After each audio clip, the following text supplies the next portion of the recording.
Iran কি পরমাণু বোমা বানাতে সক্ষম?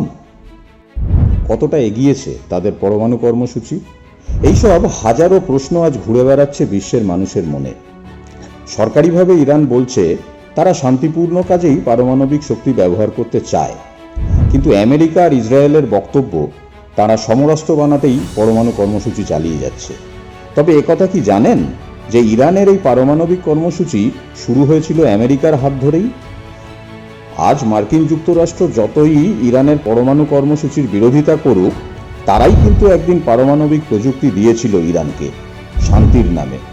আসুন ইতিহাসের পাতা উল্টে জেনে নিই সেই তথ্য। সেটা বিংশ শতাব্দীর 50-এর দশক। প্রেসিডেন্ট আইজেনহাওয়ার চালু করেন অ্যাটমস ফর পিস কর্মসূচি। মিত্র দেশগুলিকে অসামরিক কাজে পারমাণবিক প্রযুক্তি দান করাই ছিল সেই কর্মসূচির লক্ষ্য। তারই অঙ্গ হিসেবে ইরান পায় তেহরানের উত্তরে একটি ছোট্ট পারমাণবিক চুল্লি। সেটা নির্মাণ হয়েছিল আমেরিকার অর্থ ও কারিগরি সহায়তায়। তখন ইরান ছিল ধর্মনিরপেক্ষ রাজতন্ত্র। শাহ পাহলভি ছিলেন আমেরিকার ঘনিষ্ঠ বন্ধু। পারমাণবিক গর্ব থেকে সামরিক শঙ্কা। ইরান তখন উন্নয়নের লক্ষ্যে পারমাণবিক শক্তিকে বেছে নিয়েছিল।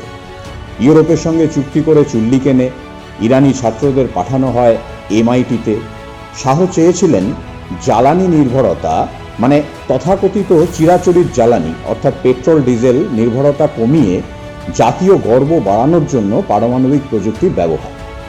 তবে আমেরিকা ধীরে ধীরে সন্দেহ করতে শুরু করে, শাহ কি শুধু বিদ্যুৎ চায়, নাকি এর পিছনে লুকিয়ে আছে অস্ত্র তৈরির পরিকল্পনা?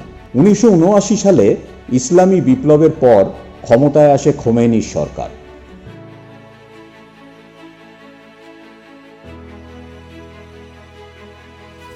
প্রথমে পারমাণবিক কর্মসূচির প্রতি আগ্রহ কমে, কিন্তু ইরাক ইরান যুদ্ধ পরিস্থিতি বদলে দেয়। ইরান বোঝে শক্তির জন্য নয়, নিরাপত্তার জন্যই দরকার পারমাণবিক ক্ষমতা। তখন পাকিস্তানি বিজ্ঞানী AQ খানের কাছে তারা সেন্ট্রিফিউজ চায় এবং পেয়েও যায়। এইভাবেই শুরু হয়েছিল ইরানের গোপন ইউরেনিয়াম সমৃদ্ধকরণের কাজ। 2002 সালে তথ্য ফাঁস হলে চমকে ওঠে বিশ্ব। আন্তর্জাতিক নিষেধাজ্ঞা, কূটনৈতিক চাপ, এমনকি সামরিক হামলাও হয়। ট্রাম্প প্রশাসন নাতানজ, ইস্পাহান ও ফর্দো ঘাঁটিতে হামলা চালায়। তবু প্রশ্ন থেকে যায়, ইরানের ইউরেনিয়াম গেল কোথায়? বোমা পড়লেও তেজস্ক্রিয়তা কেন ছড়ালো না? এসব থেকে কি শিক্ষা নিল আমেরিকা? এখন সৌদি আরবও চাইছে ইউরেনিয়াম। তারা বলছে বিদ্যুৎ উৎপাদনের জন্য তাদের এটা দরকার। আমেরিকা কি আবার সেই একই ভুল করতে চলেছে?